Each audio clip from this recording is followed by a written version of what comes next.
हम अपना इंट्रोडक्शन ये नहीं देते मैं एडवोकेट सुशील हूँ, मैं ये कहता हूँ मैं मास्टरनी का पोता हूँ। मुझे नहीं लगता कि कोई भी नेता अपनी बात को पूरा करता है, वो नेता ही क्या जो अपना कमिटमेंट पूरा कर दे, यही पॉलिटिक्स होती है।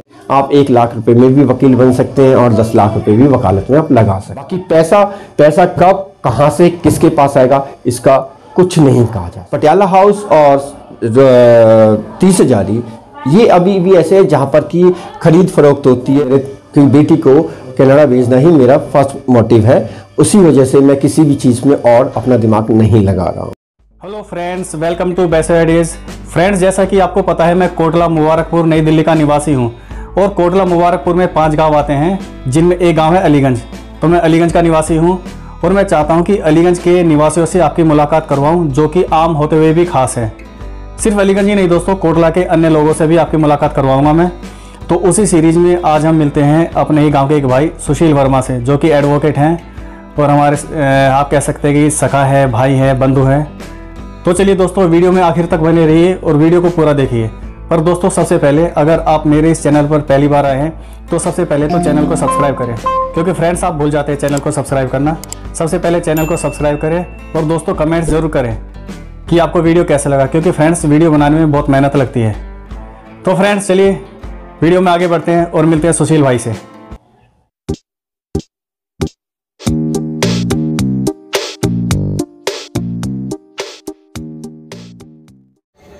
तो वही सुशील के घर जा रहे हैं, अभी चौपाल के पास से गुजर रहे हैं। पड़ोसी हैं हम दोनों, तो पड़ोसियों से मिलते जुलते रहना चाहिए। आपको भी बताना चाहिए पड़ोसियों के बारे में। पहुंचने वाले बस ये देखिए दोस्तों, अभी जो गली रोड कुछ भी कहीं खुदा हुआ है, कितने लंबे टाइम से खुदा हुआ है मुझे भी नहीं पता। तो ये रास्ता जा रहा है सुशील जी के घर की तरफ। यहाँ से मुड़ेंगे, राजकुमार जी का ऑफिस है और इस गली में रहते हैं हमारे सुशील जी। तो फ्रेंड्स, सुशील के घर हम तकरीबन पहुँच चुके हैं और किस्मत अच्छी है सुशील गेट पर ही मिल गए हैं। तो फ्रेंड्स, हम सुशील के साथ घर में पहुँच चुके हैं और अभी ये सुशील का ऑफिस है। ये मेरे सामने सुशील बैठे हैं। तो ये कुछ कानूनी किताबें हैं, इतनी सारी पढ़नी पड़ती है भाई, वकील ऐसे नहीं बना जाते। और ये हमारे सुशील भाई हैं, हमारे बचपन के मित्र। अभी हम बचपन अभी भी हमारे अंदर है, पूरा है, देख सकते हैं। और ये भी यूट्यूबर है, कभी कभी हाथ आजमा लेते हैं। ये सामने इनकी टू डू लिस्ट है, जिसपे मैंने अभी ध्यान दिया है कि आज क्या क्या काम करना है। तो पूरा प्रोफेशनल वे में चलते हैं भाई। तो फ्रेंड्स, मैं आपको बता दूं, सुशील और हम बचपन से दोस्त हैं, साथ खेले कूदे, साथ ही बड़े हुए। अभी ये बड़े आदमी बन गए हैं, हम छोटे के छोटे रह गए। तो अभी इनसे बात करेंगे, खुद ही बताएंगे अपने बारे में। नमस्कार दोस्तों, बड़े लोग हर किसी को बड़ा कहते हैं, ये उसका बड़प्पन होता है। जो जैसा होता है वो दूसरों को वैसा ही समझता है। तो ये राजेश जी का बड़प्पन है अगर वो मुझे बड़े कहते हैं।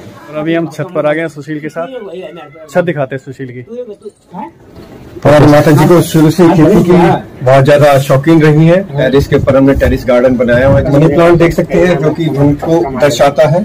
ये जितना बड़ा होता है, जितना ऊपर चढ़ता है, आपको धन की प्राप्ति होती है। एलोवेरा है, जो कि बहुत तरह की स्किन की बीमारियों के लिए काम में लाया जाता है। और वो हमारा अनार का पेड़ है, वो हमारा अनार का पेड़ है। और उसी के साथ में दूसरा भी जो है आक का पेड़ है, जो कि बहुत पूजनीय होता है, जो कि बहुत शुभ होता है। उसी के साथ आप देखेंगे तुलसी के पौधे लगे हुए हैं, इनकी बहुत सेवा की जाती है। इनको सुबह शाम सर्दियों में कपड़ा डाला जाता है और गर्मियों में इनको ठंडी जगहों पे रखा जाता है। जिस तरह से एक बच्चे की सेवा करनी होती है, उसी तरह से हमारी माता जी इन पौधों की सेवा करती है। ये हमारे पितृदेव हैं, जो भी कुछ है हम इनकी ही वजह से है। हमारे सभी घर के परिवार वाले हर अवसर पर सर्वप्रथम इन्हीं की पूजा करते हैं और रोज सुबह इनको स्नान कराया जाता है। वह जो भी भोजन होता है सबसे पहले इन्हीं के आगे रखा जाता है और इनकी कृपा हम पर हमेशा बनी रहे, इसीलिए इनको हम हमेशा प्रसन्न करने की कोशिश करते हैं।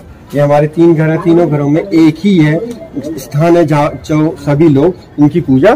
कि मैं जिस परिवार से बिलोंग करता हूँ, हमारी दादी 5 गाँव के अंदर पहली टीचर थी, महिला टीचर थी, जिन्होंने शिक्षा के क्षेत्र में बहुत कार्य किए, गांव के बहुत लोगों को फ्री में पढ़ाया और शिक्षा को अग्रसर किया है। और फाइनेंशियली भी उन्होंने सभी लोगों को जिनको ज़रूरत होती थी उस समय उन सब लोगों की मदद करती थी।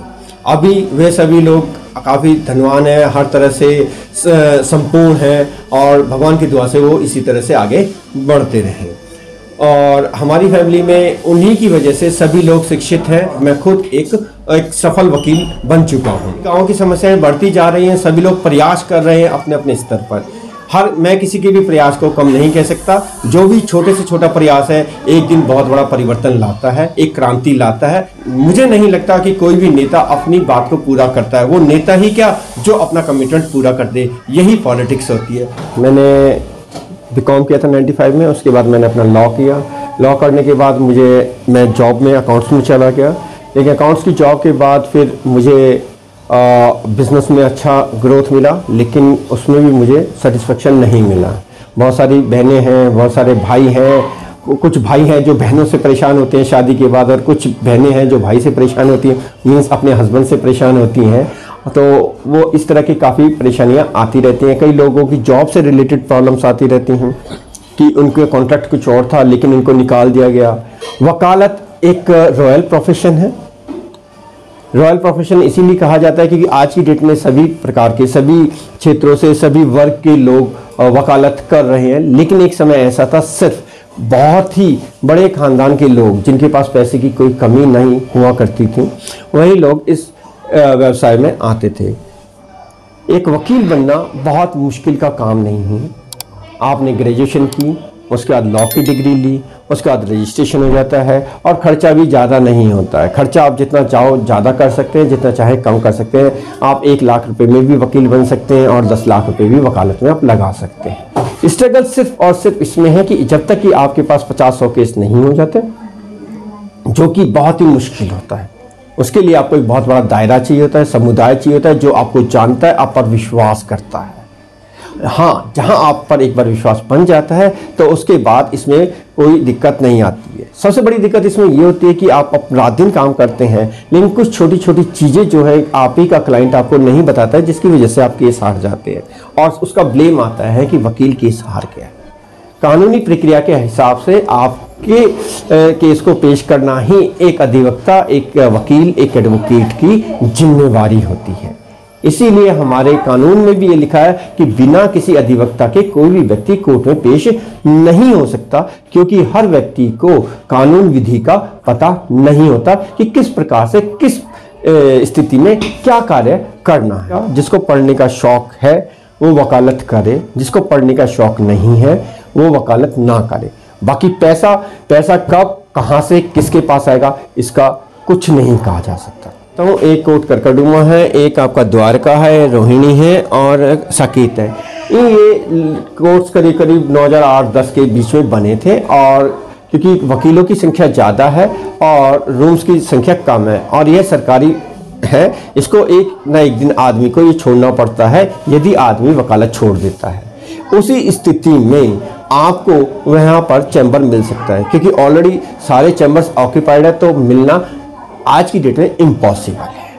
पटियाला हाउस और 30 हजारी ये अभी भी ऐसे है जहाँ पर कि खरीद फरोख्त होती है, उस पर अपना मालिकाना हक है। कोई भी अपने चैम्बर्स को जिसके नाम पर इशू है वो बेच सकता है, लेकिन साकेत में कोई आपको चैम्बर नहीं बेच सकता, करकड़ुमा में कोई आपको चैम्बर नहीं बेच सकता, रोहिणी में नहीं बेच सकता, क्योंकि वो सारी संपत्ति जो है दिल्ली सरकार की है और सिर्फ सुविधा, वकीलों को, अधिवक्ताओं को सुविधा देने के लिए वहाँ पर चैम्बर बनाए गए हैं। किसी भी कोर्ट में अगर कोई भी संस्था या इलेक्शन होते हैं, चुनाव होते हैं, तो वो एक सकारात्मक प्रक्रिया है, उसका होना मैं बहुत आवश्यक समझता हूँ। इससे कभी ना कभी हर अधिवक्ता को कोई ना कोई सहारा जरूर मिलता है, तो ये गलत नहीं है।